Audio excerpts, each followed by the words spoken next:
Assalamualaikum warahmatullahi wabarakatuh. Kami dari kelompok 3 ingin mempresentasikan modul 1 tentang networking today atau jaringan hari ini. Pertama-tama, perkenalkan, nama saya Sofi Safadila. Nama saya Muhammad Dafal Baru. Nama saya M. Romzi. Nama saya Dia Zulabisa Riza. Nama saya Reza Aurelia Saputri. Nama saya Tengku Gisya Musdianasyah. Nama saya Muhammad Falroniza. Jadi di sini saya akan membacakan 1.0 adalah introduction atau pengenalan, yaitu mengapa mempelajari modul ini. Tujuannya untuk membangun fondasi karir di bidang teknologi informasi atau TI. Lalu apa yang akan dipelajari, yaitu pengaruh jaringan, yaitu bagaimana jaringan mengubah cara kita hidup sehari-hari. Lalu komponen jaringan, yaitu pengenalan perangkat host dan infrastruktur. Selanjutnya ada topologi dan representasi, yaitu memahami diagram dan struktur jaringan. Lalu ada juga koneksi internet, yaitu bagaimana LAN dan WAN terhubung ke internet. Selanjutnya adalah keandalan dan tren jaringan, yaitu jaringan Anda mempunyai 4 persyaratan dasar jaringan. Lalu ada tren masa kini, yaitu bring your own device, lalu kolaborasi online, lalu video dan cloud computing. Lalu keamanannya, yaitu mengenal ancaman dasar dan solusi jaringan, keamanan jaringan. Peluang karirnya, yaitu adalah prospek kerja profesional di bidang jaringan. Lalu di sini juga kita akan perkenalan tentang Cisco Packet Tracker, yaitu alat simulasi untuk merancang dan memodelkan jaringan nyata. Fitur utamanya adalah menambahkan dan menghubungkan perangkat, kabel atau nirkabel, lalu memilih, menghapus dan mengelompokkan komponen. Lalu selanjutnya adalah mengelola profil dan memodifikasi konfigurasi pengguna. Selanjutnya 1.2 network components atau komponen jaringan. 1.2.1 host roles atau peran host. Definisinya yaitu semua komponen yang terhubung ke jaringan dan berpartisipasi langsung dalam komunikasi jaringan disebut sebagai host atau end device. Lalu di sini ada alamat IP, yaitu setiap host memiliki nomor identifikasi unik yang disebut alamat Internet Protocol atau IP untuk menentukan lokasi host dan jaringan tempat berada. Lalu ada klien dan server. Server itu adalah komputer dengan perangkat lunak khusus yang memberikan informasi, yaitu bisa email, web, file kepada perangkat lain di jaringan. Selanjutnya itu ada klien. Klien itu adalah komputer dengan perangkat lunak yang meminta dan menampilkan informasi dari server. Contohnya itu web browser.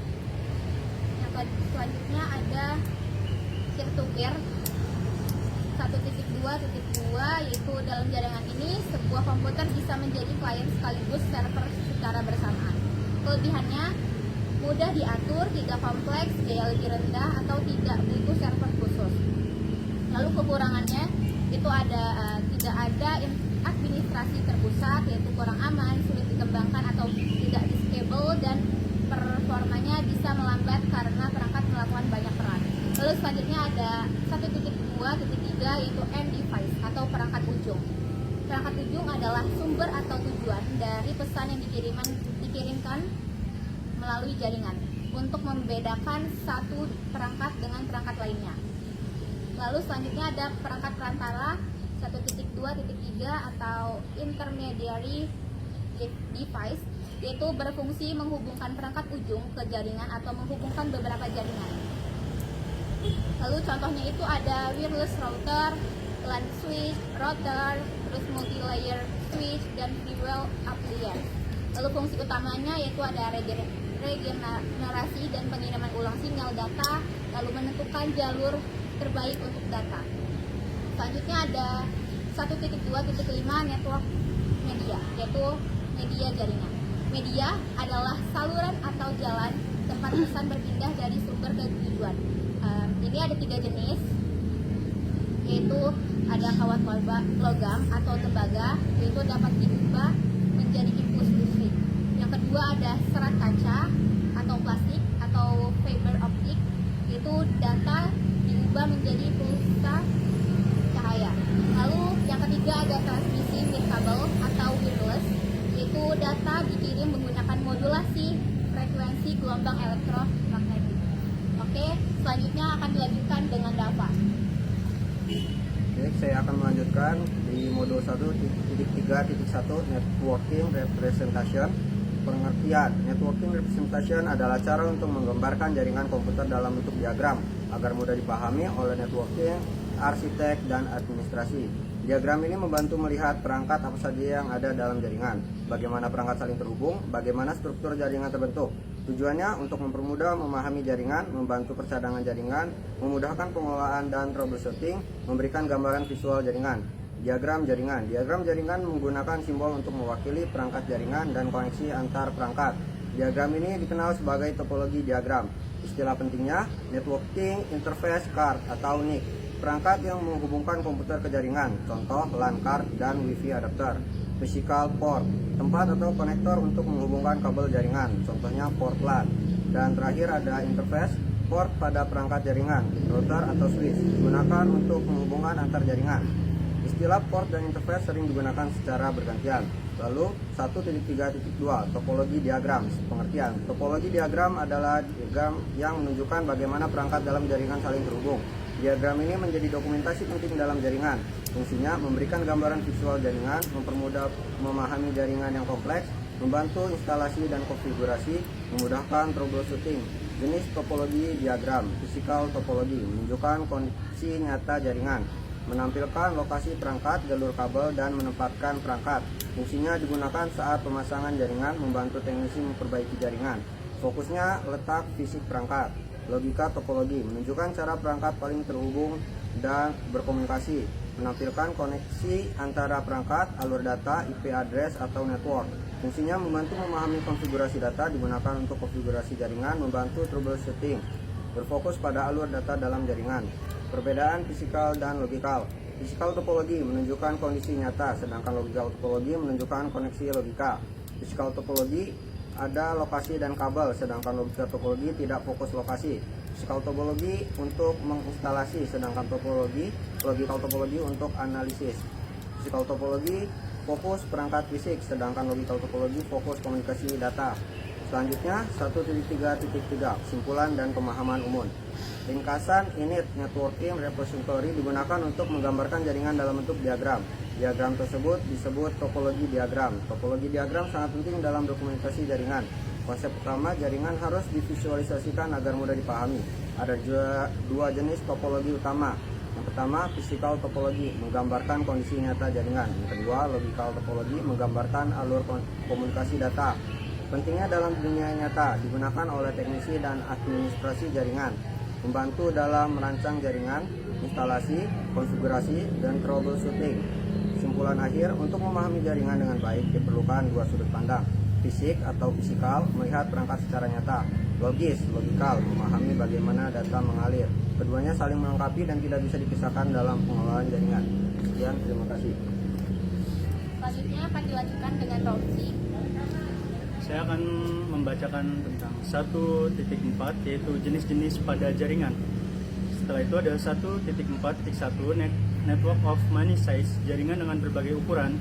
Jaringan komputer memiliki ukuran dan fungsi yang berbeda-beda tergantung kebutuhan. Jenis-jenis jaringan yang pertama ada Small Home Network, digunakan di rumah, menghubungkan perangkat seperti laptop, HP, printer, atau TV. Setelah itu yang kedua ada Soho Small Office atau Home Office, digunakan untuk bisnis kecil atau kerja dari rumah, mendukung berbagai data printer dan internet. Yang ketiga ada Medium Tower Network, digunakan oleh perusahaan besar, memiliki banyak pengguna dan perangkat, biasanya menggunakan server khusus. Yang keempat yaitu ada World Wide Network Internet, jaringan terbesar global, menghubungkan jutaan jaringan di seluruh dunia. Setelah itu ada 1.4.2 LAN dan WAN.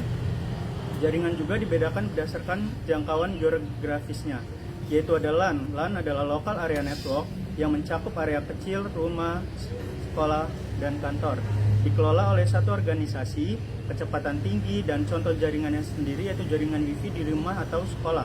Setelah itu ada WAN, yaitu Width Area Network mencakup area luas antar kota atau negara, menghubungkan banyak LAN, dikelola oleh penyedia layanan ISP.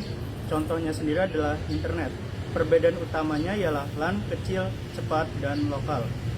Lalu WAN luas menghubungkan banyak jaringan. Setelah itu ada 1.4.3 The Internet.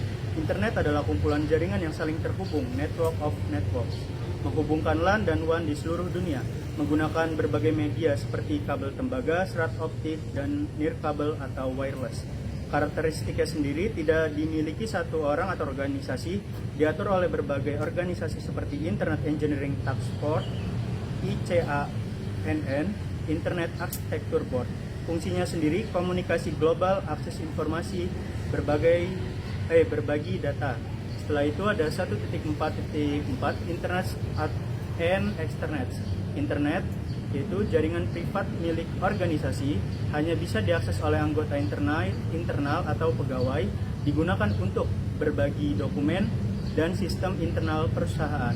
Externet yaitu jaringan yang memberikan akses terbatas ke pihak luar, digunakan untuk kerjasama dengan supplier, pelanggan, dan mitra bisnis. Contohnya sendiri seperti rumah sakit, dokter akses sistem jadwal, lalu ada perusahaan, supplier akses data tertentu. Intinya internet internal saja dan externet internal tambah pihak luar terbatas.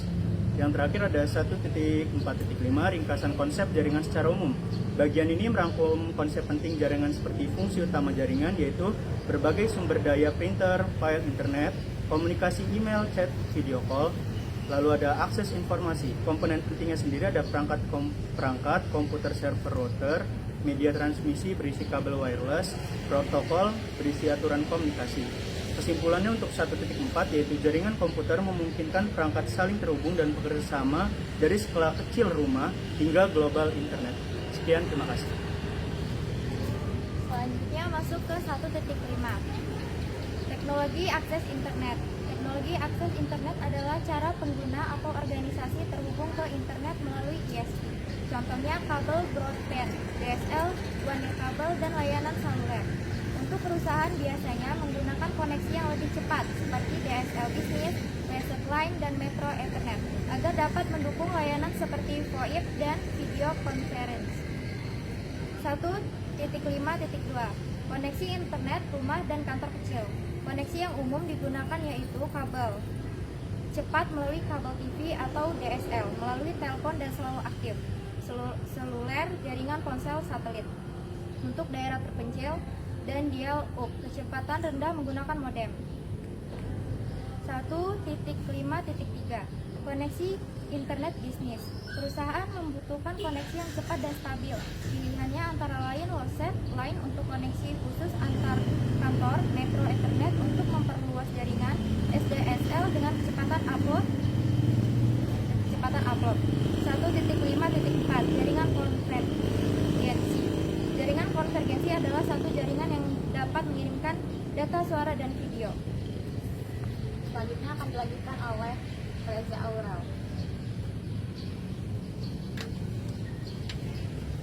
Pada kesempatan ini saya akan menjelaskan tentang arsitektur jaringan dan karakteristik penting.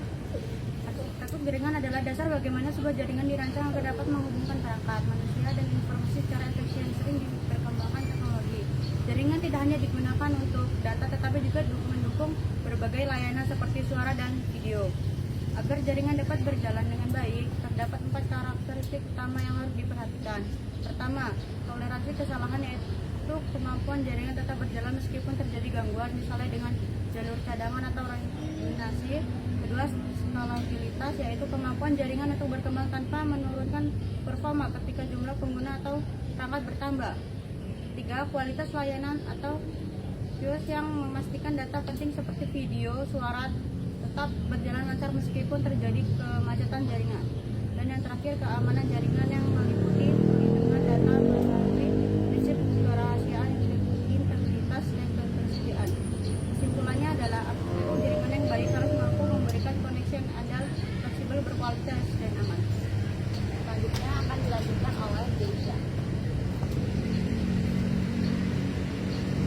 Di sini saya akan membacakan CCNA 1.7 tentang network trends. Nah, bagian ini ngebahas tren perkembangan jaringan sekarang. Intinya jaringan makin kompleks tapi juga makin fleksibel. Yang pertama itu ada bring your own device. Keuntungannya itu yang pertama orang bebas pakai device sendiri seperti HP, laptop, ke jaringan kantor atau sekolah. Lalu ada kekurangannya yaitu resiko keamanan yang naik dan admin jaringan jadi makin ribet ngatur akses. Intinya fleksibel tapi rawan. Lalu yang kedua ada online collaboration yaitu kerja bareng ke internet seperti Zoom, Google Docs dan lain-lain. Kemudian orang bisa kerja dari mana saja. Dampaknya itu produktivitas jadi naik. Lalu tapi tergantung banget sama koneksi jaringan. Yang ketiga ada video communication. Nah, seperti video call, streaming, meeting online, dan masih banyak lagi. Lalu yang keempat ada cloud computing. Nah, yang pertama ini data dan aplikasi disimpan di internet atau cloud, bukan di komputer lokal. Contohnya itu kayak Google Drive. Lalu kemudian keuntungannya itu yang pertama lebih fleksibel dan nggak perlu bawa hardware mahal. Kemudian yang kelima ada big data, data jumlah besar dari user, sensor dan lain-lain dipakai buat analisis, prediksi, pengambilan keputusan. Nah, masalahnya ini butuh sistem dan jaringan yang kuat. Lalu yang keenam ada Internet of Things atau IoT. Nah, perangkat sehari-hari terhubung ke internet, contohnya kayak smart lampu, smart TV, dan smart home. Nah, dampaknya itu yang pertama hidup makin gampang, tapi resiko keamanan makin gede dan banyak device yang bikin jaringan makin padat nih. Intinya jaringan makin terhubung dan fleksibel. Lalu banyak device, banyak data, banyak risiko. Dan yang terakhir, admin jaringan makin harus pintar nih. Cuman sambung kabel aja. Selanjutnya dilanjutkan oleh Zizan. Oke, selanjutnya masuk ke materi yang ke 1.8 yaitu network security. 1.8.1 security threats atau ancaman keamanan, yaitu membahas berbagai ancaman terhadap jaringan seperti malware, phishing, DOS, dan data theft. Kemudian 1.8.2 yaitu security solution atau solusi keamanan. Untuk solusi keamanannya itu tidak ada satu solusi yang cukup. Artinya kita harus menggunakan beberapa keamanan berlapis. Contohnya seperti jaringan kecil yaitu antivirus dan anti spyware. Kemudian firewall untuk jaringan perusahaan atau jaringan skala besar yaitu dedicated firewall. Kemudian ACL access control list, kemudian IPS intrusion prevention system. Kemudian ada VPN, virtual private network. Kemudian materi 18.3 yaitu security best practice. Langkah pencegahan tambahannya yaitu update sistem secara rutin. Kemudian gunakan password yang kuat. Kemudian backup data, batasi akses pengguna, edukasi pengguna. Kemudian materi yang ke 1.9 yaitu the IT professional. 1.9.1 CCNA. Pada materi ini yaitu kita akan mendapatkan sebuah sertifikasi dasar jaringan dari Cisco. Kemudian membantu memulai karir di bidang IT. Materi utama yang dibahas adalah IP networking, kemudian security, wireless, kemudian virtualisasi, automation, dan programmability. Kemudian materi 1.9.2 yaitu networking jobs. Networking jobs ini membahas tentang peluang kerja setelah menamatkan CCNA.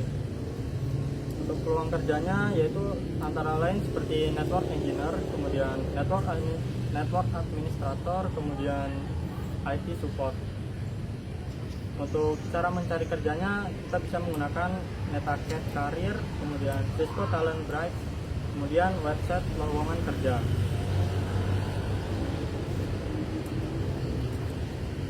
Oke, sekian dari kelompok kami.